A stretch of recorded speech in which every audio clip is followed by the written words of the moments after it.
자, 오늘은 에베소서 6장 1절부터 3절까지 말씀을 통해서 이 땅에서 잘 되고 장수하는 비결이라는 제목으로 우리가 좀 함께 하나님 말씀을 좀 보도록 하겠습니다. 제가 만난 사람들에게요, 소원하는 것이 무엇이냐라고 물어보면요, 대부분의 사람들이요, 가정의 행복 또한 가족의 건강이라고 대답을 합니다. 그만큼 가정의 행복은 이 땅에서 우리가 살아가면서 많은 사람들이 추구하는 일임에 틀림이 없습니다. 그러나 이 가정의 행복을 소원하고 있지만 오늘날 가정의 모습은요, 행복하지 못한 가정들이 너무나도 많습니다. 부부 간의 어떤 갈등, 또는 부모와 자식 간의 갈등, 가정의 경제적인 문제 등으로 인해서 해마다 이혼율이 높아져 가고 있습니다. 여러분, 가정이 행복하게 되려면요, 세 가지 축이 견고히 서야 된다고 합니다. 첫 번째는 부부간의 사랑의 축이 견고해져야 가정이 행복합니다. 두 번째는요, 자녀들이 부모를 공경하는 이 축이 바로 서야 가정이 행복합니다. 그리고 마지막 세 번째는요, 부모가 자녀를 바르게 양육하는 축이 바로 서야 가정이 행복하게 된다. 이렇게 이야기를 합니다. 자, 그런데 오늘은요, 좀 특별히 우리가 마더스데이, 어버이 주일이기 때문에 자녀들이 부모를 공경하는 축의 내용을 가지고 우리가 좀 말씀을 나누도록 하겠습니다. 사람이 이 땅에서 태어나서 제일 먼저 관계를 맺는 사람은 부모입니다. 부모는 우리에게 육신의 생명을 주신 분입니다. 따라서 인생의 첫 출발은 부모와의 관계에서 시작이 되는 것입니다. 태어나는 순간부터 부모는요, 자녀들에게 웃음을 주셨고 또 많은 눈물을 흘려주신 분입니다. 우리가 병들었을 때나 힘들고 괴로울 때, 또 우리가 외로워할 때 가장 많은 관심과 사랑을 쏟으시고 염려해 주시는 분들이 바로 우리 부모님이라는 겁니다. 저희 어머니는 지금도요, 50대 중반, 60을 바라보고 있는 이 아들을 생각할 때마다 저의 건강을 항상 걱정을 하십니다. 올 초에 제가 저 어머니 팔순과 또 어머님이 사고가 있어서 제가 한국을 잠깐 방문했을 때도 당신이 병원에 입원도 하셨고 또 타박상도 입고 그러한 상황 속에 계셨음에도 불구하고요, 당신 건강 걱정보다는 아들 걱정을 더 하시는 그 어머니를 제가 보았습니다. 오늘 말씀은요, 자녀들이 부모에게 어떻게 대할 것인가를 보여주고 있는 그러한 내용입니다. 부모에게 효도하라는 말은요, 성경에만 나와 있는 내용이 아닙니다. 여러분, 불교에서도 그렇게 말을 하고 있고 특히 유교에서는요, 효도가 근본 정신이 됩니다. 그러나 성경에서 말하는 거는요, 불교나 유교에서 말하는 것과는 조금 다른 부분이 있습니다. 우리 하나님을 어떻게 부르나요? 우리가 하나님을 우리의 영적 아버지라고 부릅니다. 그렇죠? 하나님과 성도는 바로 아버지와 자녀의 관계로 설명을 우리는 한다라는 거예요. 우리를 낳아주신 육신의 부모님과의 관계는 그래서 하나님과 성도의 이런 관계와 연관이 되어 있습니다. 부모들이 자녀를 사랑하고 희생하는 그 마음은요, 그냥 부모들에게 생긴 것이 아닙니다. 바로 하나님 아버지의 마음에서 온 것이라는 거예요. 그래서 보이지 않는 하나님을 어떻게 섬겨야 합니까? 라고 묻는다면요, 하나님께서는 아마 이렇게 말씀하실 것입니다. 이 땅에 살면서 너희 부모를 잘 섬겨라. 그것이 곧 나를 섬기는 것이니라. 하나님을 공경하는 그 샘플이 바로 부모를 공경하는 것입니다. 예수 안 믿는 사람들이요, 부모를 섬기는 것은요, 자신들을 낳아주셨고 길러주신 것에 대해 감사해서 섬기는 겁니다. 그렇지만 우리 성도들은요, 부모를 섬기는 것은요, 그 이상의 것이라는 거예요.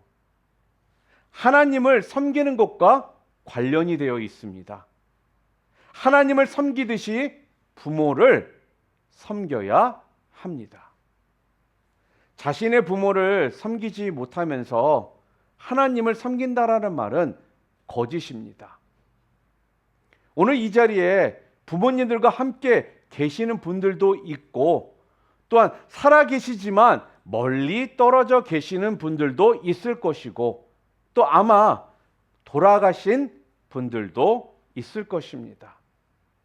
만약에요, 부모님들이 돌아가시고 안 계시는 분들이라면요, 부모의 은혜를 뼈저리게 좀 느끼고 좋은 부모가 되기로 결단하는 시간이 되기를 바랍니다. 지금 부모님들이 살아계신다라면 자녀로서 마땅히 해야 할 성경의 진리를 좀 깨닫고 섬기기를 다하는 그런 지체들이 우리 모두가 될 수 있기를 또한 바랍니다. 오늘 본문 에베소서를 기록한 사람이 누구냐? 사도 바울입니다. 사도 바울을 통해서 저와 여러분들이 오늘 이 말씀을 통해 부모에 대한 그리스도인들이 가져야 될 분명한 원리 두 가지를 좀 함께 나누어 보도록 하겠습니다. 그런데 여러분, 중요한 게 뭐냐면요, 그냥 하나님의 말씀을 듣고 느끼는 것만 해서 그냥 그쳐서는 절대로 안 된다라는 거예요. 말씀을 깨달았다라면요, 그대로 실천하는 자가 복 있는 자임을 여러분 꼭 명심하기를 바랍니다. 자, 그렇다면 부모에 대한 그리스도인들이 가져야 될 원리 첫 번째는요, 오늘 본문 6장 1절에 이렇게 나와 있습니다. 함께 읽어볼까요? 자녀들아, 주 안에서 너희 부모에게 순종하라. 이것이 옳으니라. 이렇게 말씀합니다. 자녀들이요, 부모에게 해야 할 첫 번째 원리가 뭐라고요? 부모에게 순종하는 것입니다. 순종하는 것. 그러니까 자녀들이 부모에게 왜 순종을 해야 될까요? 우리가 읽었던 개역 개정판에는요, 부모에게 순종하라는 말 뒤에 왜냐하면 히브리어로 가르라는 이 말이 좀 생략이 되어 있습니다. 그런데 히브리어서 원본에 보면요, 부모에게 순종하라, 왜냐하면 이것이 옳으니라 라고 이렇게 되어 있거든요. 그러니까 자녀가 부모에게 순종해야 되는 이유는 그것이 옳은 일이기 때문에 그렇습니다. 하나님은요, 우리 자녀들이요, 부모에게 순종하기를 원하셨습니다. 그런데 우리 인간의 쪽에서 우리가 좀 보잖아요. 그러면 그 이유가 없는 거예요. 하나님이 부모에게 순종하는 것이 옳다라고 하셨기 때문에 자녀들은 부모에게 순종을 해야 하는 겁니다. 그런데 이 말씀에 옳다라는 이 말이요, 의롭다라는 말과 그 어원이 같습니다. 그러니까 하나님의 자녀가 된 사람들은 이유를 막론하고 부모에게 순종하는 것이 옳은 일이고 의로운 일이고 칭찬들을 일이고 당연한 일입니다. 우리가 성경을 읽다 보면요, 하나님께서 성경에 보면은 이 땅에서 하나님의 어떤 권위를요, 사람들에게 위임한 경우를 많이 볼 수가 있어요. 에베소서 5장 22절에 보면 이런 말이 있죠. 우리 함께 읽어볼까요? 아내들이여 자기 남편에게 복종하기를 주께 하듯 하라, 이렇게 말씀을 합니다. 그러니까 부부 사이에는 남편에게 권위를요, 하나님께서 지금 뭘 해주신 거예요? 위임을 해 주셨습니다. 왜 아내가 남편에게 복종을 해야 하는가? 그 이유가 뭐라고요? 하나님이 남편들에게 권위를 위임해 주셨기 때문입니다. 다른 이유가 아니라는 거예요. 그렇기 때문에 남편이 비록 똑똑하지 못해요. 잘나지도 못했습니다. 지혜롭지도 못해요. 그런데도 불구하고 아내들은 남편에게 복종해야 한다라는 거예요.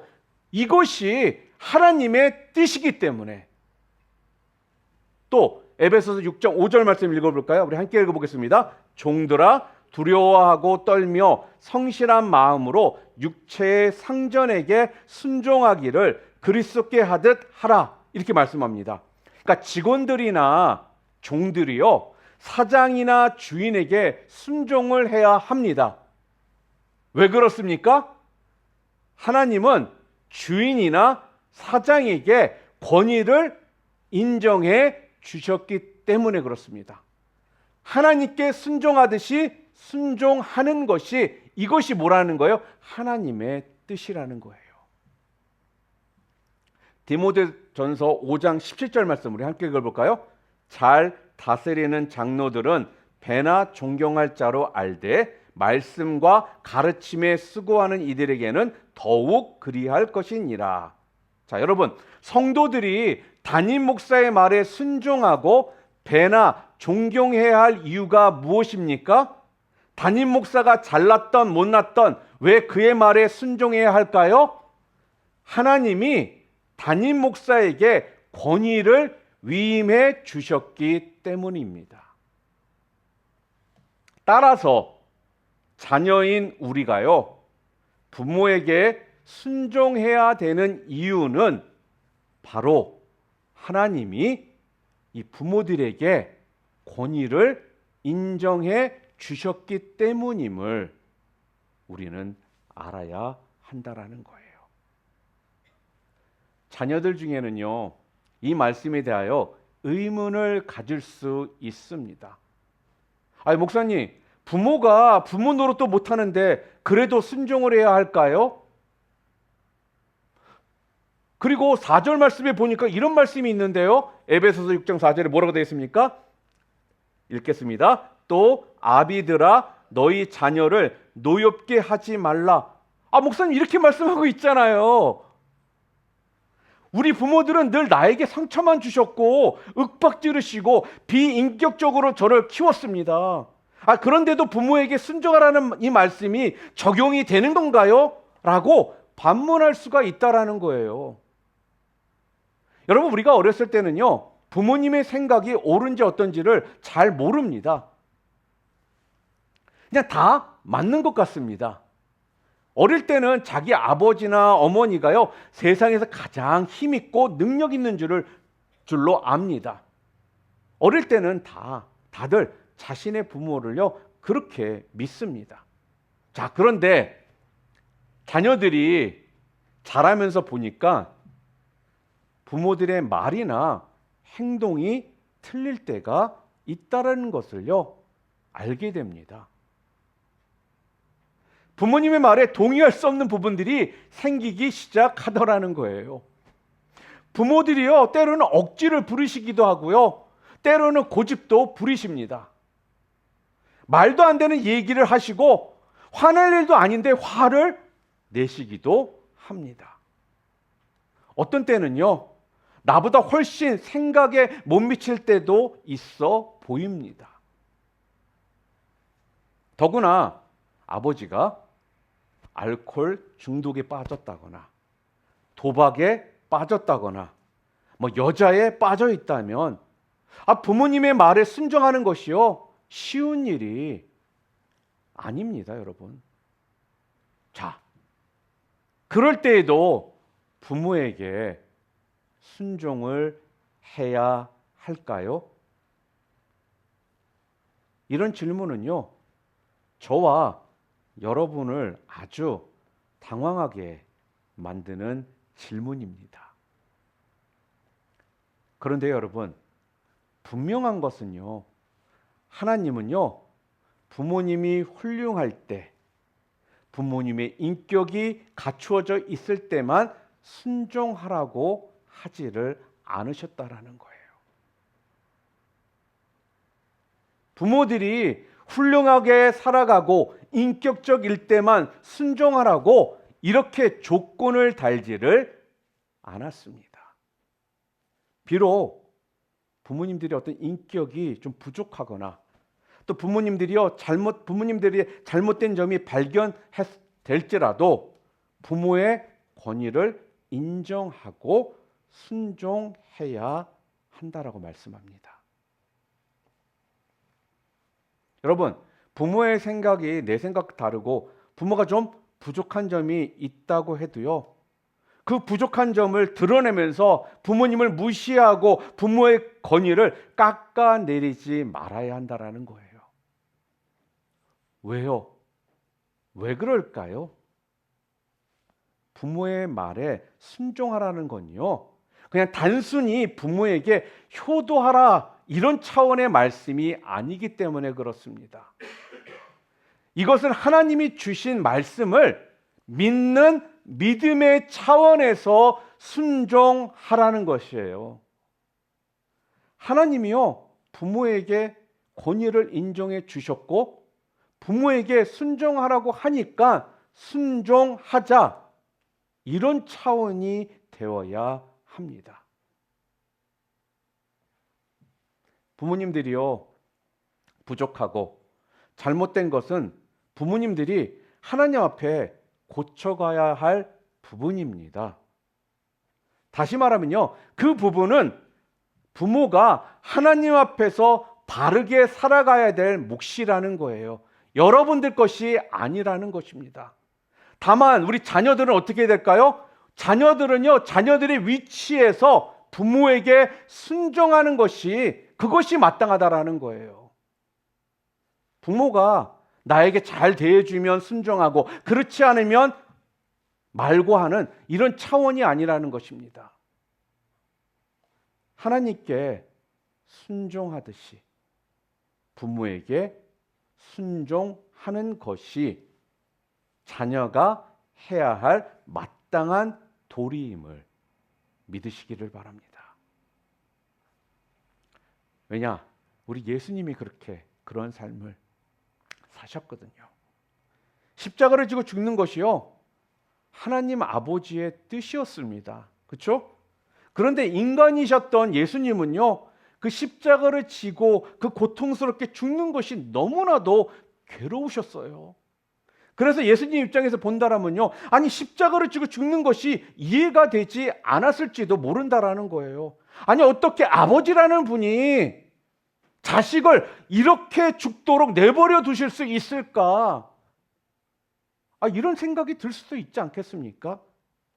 여러분이 아시는 것처럼 마가복음 14장 34절에 보면 예수님께서 뭐라고 말씀하세요? 함께 읽어보겠습니다. 내 마음이 심히 고민하여 죽게 되었으니, 이렇게 말씀을 하고 있습니다.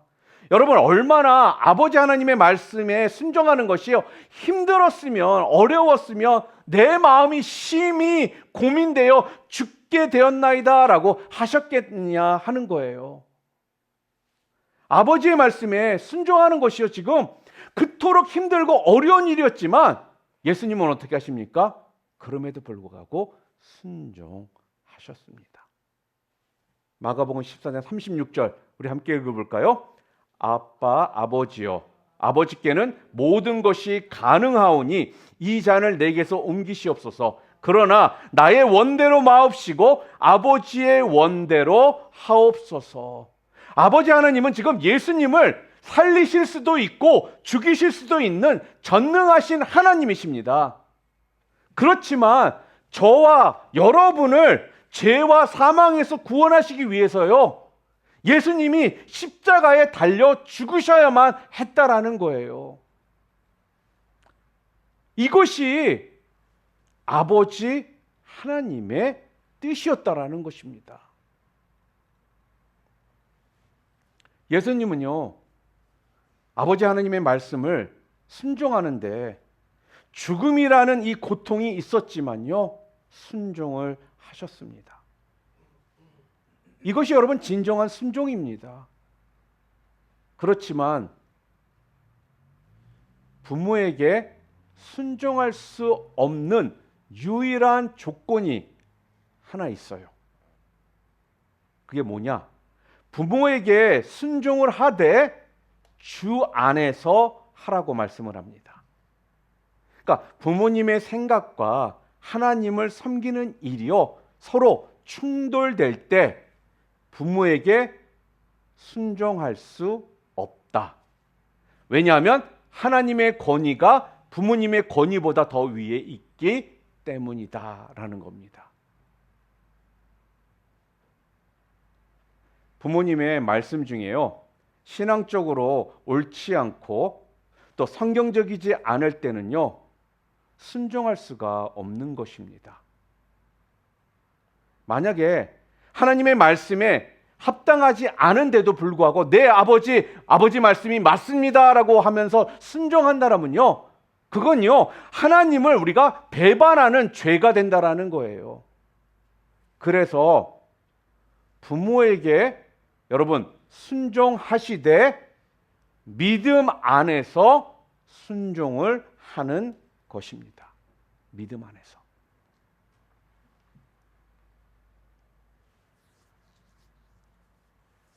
그래야지만 여러분 부모와의 그 관계가요 회복되어질 수 있는 그 길이 열리게 되는 거예요.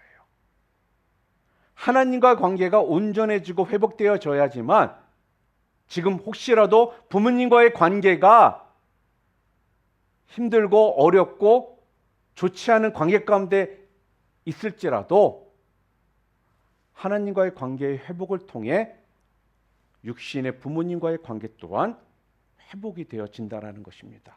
왜냐? 하나님과의 관계가 풍성해지잖아요. 그러면요, 비록 부모님의 어떤 모난 부분들, 잘못된 부분도 용납이 되고요, 또한 약점도 껴안을 수 있게 되는 것입니다. 또 두 번째 원리가 무엇이냐? 6장 2절 말씀입니다. 함께 읽어보겠습니다.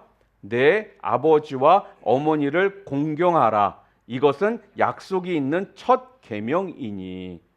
제가 전에도 말씀을 드린 적이 있습니다. 근데 또 한 번 하겠습니다. 왜냐하면 너무 중요한 말씀이기 때문에 그렇습니다. 어떤 주일학교에서 학생에게요, 어린 학생에게 오늘 우리가 읽었던 이 본문 말씀을 읽어보라고 한 거예요.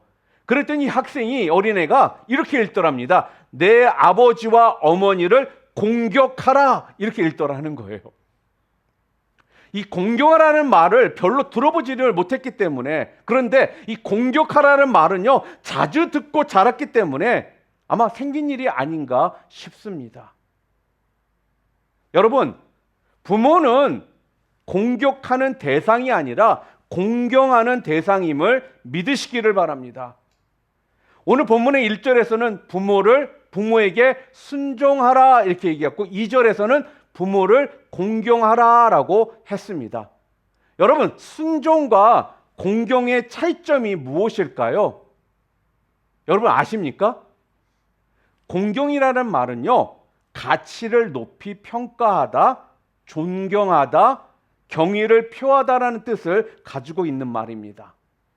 그러니까 이 공경이라는 말을요, 우리말 사전에서 찾아보면요 이렇게 적혀 있어요. 공손히 섬기고 삼가 예를 표시하는 것, 이렇게 써 있습니다. 그러니까 결국요, 부모를 공경하라는 말은요, 부모를 사랑하고 존중히 여기라는 말입니다. 부모를 사랑하고 존중히 여겨라. 이게 공경이라는 거예요.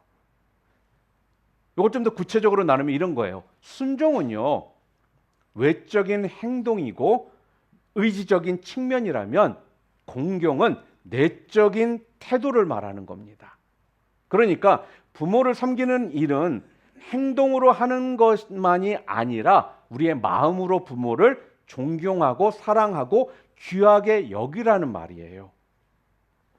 또한 순종이라는 건요, 자녀가 주로 어릴 때 부모에게 하는 원리라면 공경은 결혼한 후 나이가 들었을 때 부모에게 하는 원리입니다. 그러니까 예를 들어 이런 거예요. 그냥 말로만 한다면은, 우리가 아이일 때는 부모님들을 부를 때 아빠, 엄마라고 우리가 많은 경우 부릅니다. 뭐 나이가 들어서 아빠 엄마 부르는 게 잘못됐다라는 게 아니에요. 오해하지 마세요. 그런데 우리가 결혼을 하고 나잖아요. 그러면은 결혼 전에 어릴 때처럼 아빠 엄마라고 부르기보다는 아버지 어머니 이렇게 우리가 어머니 아버지를 부르는 호칭이 바뀐다라는 것입니다. 그러니까 자녀가 결혼하기 전까지는 부모를 공경하는 마음보다는 뭐가 더 있을까요? 오히려 순종하는 것이 훨씬 더 크게 작용을 합니다. 그런데 자녀가 결혼하고 나면요, 부모의 말에 우리가 순종하는 것보다는 어떻게 될까요? 오히려 부모를 공경하는 쪽으로 훨씬 강하게 작용한다라는 거예요. 또한 순종은요, 부모의 권위에 대한 문제입니다. 부모의 어떤 권위에 대한 문제. 그러나 공경은요, 축복과 관계가 있습니다. 볼까요, 한번? 오늘 본문 1절 말씀 다시 한번 읽어보겠습니다. 부모에게 순종하라, 이것이 옳으니라 라고 했습니다. 근데 순종은 하나님이 부모에게 그 권위를 위임해 주셨기 때문에 부모의 그 권위에 순종하는 것이 마땅하다라는 뜻이에요. 자, 그런데 오늘 본문 2절과 3절 읽어보겠습니다. 내 아버지와 어머니를 공경하라. 이것은 약속이 있는 첫 계명이니 이로써 내가 잘되고 땅에서 장수하리라. 이렇게 말씀을 합니다. 자, 여기서 약속이 있는 첫 계명이라고 한 것은요, 부모를 공경하는 일은 이 땅의 축복과 관련이 있다라는 말입니다. 여러분, 10계명 중에 5번째 계명이 뭐예요? 내 부모를 공경하라입니다. 그런데 그 계명 뒤에 또 나오는 말씀이 어떻게 되어 있을까요? 그리하면 내 하나님 여호와가 내게 준 땅에서 잘 되고 내 생명이 길리라. 이런 축복의 말씀이 함께 나온다라는 거예요. 그러니까 하나님은요, 부모를 공경하는 자에게는 이 땅에서 잘 되고 장수하는 축복을 주실 만큼 제 5번째 이 계명을 아주 중요하게 여기셨다라는 말입니다. 여러분, 이 땅에서 여러분이 하시는 사업이 잘 되고 물질의 축복을 받고 싶으십니까? 받고 싶으세요? 그렇다면 부모를 공경해야 합니다. 자, 이 땅에서 오랫동안 건강하게 살고 싶으십니까? 살고 싶으세요? 자, 그렇다면 오늘 성경이 뭐래요? 부모를 공경해야 한다라고 말합니다. 따라서 부모는요, 자녀에게 부담이 되는 존재가 아닙니다. 골칫거리가 아니라는 거예요. 부모가 자녀의 인생에 방해거리가 아닙니다. 부모는요, 잘 들으세요.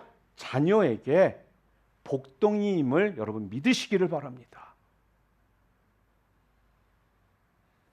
여기에 있는 모든 우리 형제자매 여러분들은 자신의 부모를 공경해서 하나님이 약속하신 이런 축복들을 다 받아 누리시는 여러분들 모두 되시기를 주님의 이름으로 축원합니다. 자, 그렇다면 좀 더 우리가 프랙티컬하게 가야 되겠죠? 부모를 어떻게 하는 것이 공경하는 것일까요?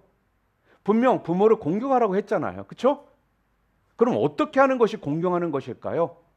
조금 전에도 말씀드렸듯이요, 부모를 공경하면 이 땅에서 큰 축복을 우리들에게 약속해 주셨습니다.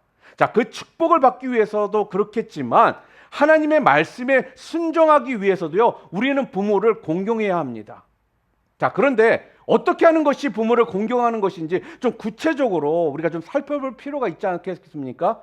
자, 그러면 부모를 공경한다라는 건요, 무엇이냐? 마음으로 부모를 존경하고 사랑하고 귀하게 여기는 것입니다. 부모를요, 마음으로 존경하고 귀하게 여긴다라면요, 당연히 그것이 밖으로 표출이 되게 되어 있습니다. 밖으로 표출되는 방법이 두 가지가 있어요. 첫 번째 하나는 바로 뭐냐? 따뜻한 말입니다. 따뜻한 말. 부모가 늙으면 자식들로부터 소외되는 경우가 있습니다. 특히 자녀들이요, 결혼을 하게 되면요, 자신의 배우자나 자식들에게 온갖 신경을 쓰고 관심을 갖게 됩니다. 그러다 보니 자연적으로 어떻게 될까요? 부모는 관심 밖에서 밀려나게 됩니다. 이럴 때 부모는요, 소외감을 느끼고 고독감을 느끼고 또한 인생의 허무함을 느끼게 됩니다. 따라서 결혼한 자녀들이요, 부모를 공경하는 첫 번째 일은 부모님이 소외감을 느끼지 않도록 따뜻한 말로 위로해 드리고 감사의 말을 해 드리고 대화의 상대가 되어 드리는 것입니다. 사랑하는 형제 자매 여러분, 공경은 멀리 있는 것이 아닙니다. 부모님의 필요가 무엇인지를 알고 따뜻하게 말 한마디로 격려해 드리고 기쁘게 해 드리는 겁니다. 부모님의 사랑과 헌신을 잊어버려서 모르는 것이지 얼마나 크신 사랑과 헌신으로 우리를 키우셨는지를 우리는 모르는 것은 아니라는 거예요. 그런 사랑에 여러분 늘 감사하시기를 바랍니다. 절대로 부모의 가슴에 못 박는 말을 하지 마시기를 바랍니다. 아버지, 어머니 사랑합니다. 고맙습니다. 감사합니다. 힘내세요. 저희들이 있잖아요. 라며 따뜻한 말을 해 드리시기를 바랍니다. 이것이 바로 여러분 공경하는 것입니다.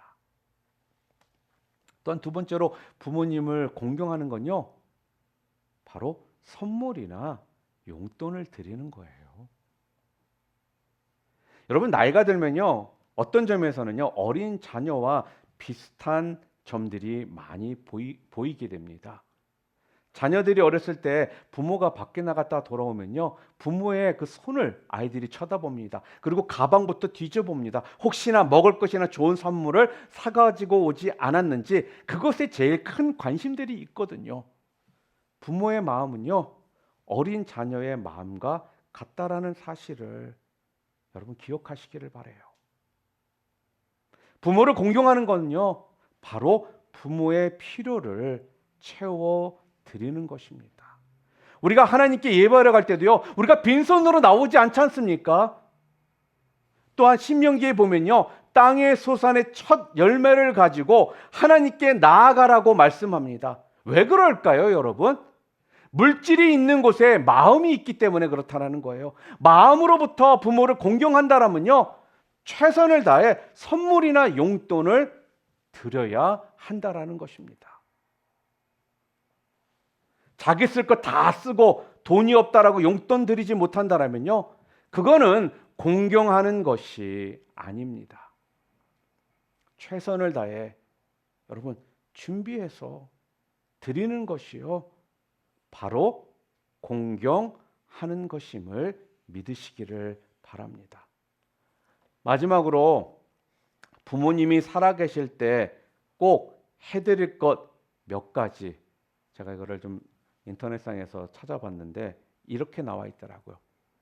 첫 번째, 형편 핑계대지 말고 목숨 걸고 용돈 드리기. 두 번째, 부모 가슴에 박은 못 빼드리기. 세 번째, 전화 자주 걸기. 네 번째, 사랑한다라는 거 자주 말씀드리기. 다섯 번째, 부모님 손잡고 쇼핑 가기. 여섯 번째, 내가 축하받는 자리에 부모님 모셔가기. 일곱 번째, 맛있게 먹고 더 주세요 말하기. 여덟 번째, 미장원 함께 가기. 아홉 번째, 내 생일에 부모님께 큰절 올리며 감사하기. 열 번째, 부모님 젊은 시절 사진을 액자로 만들어 드리기. 마지막 11번째, 하루라도 건강하실 때 여행 보내드리기. 사랑하는 성도 여러분, 작은 일들 같아 보이지만 이런 것을 살아 계실 때 해드리지 않으면 반드시 후회하게 되어 있습니다. 살아 계실 때 부모님에게 순종하고, 살아 계실 때 부모님을 공경하는 그 자녀들이요, 여러분들 모두 다 되셔서 하나님이 약속하신 이 복을 받아 누리시는 그러한 삶을 살아가시기를 주님의 이름으로 축원합니다.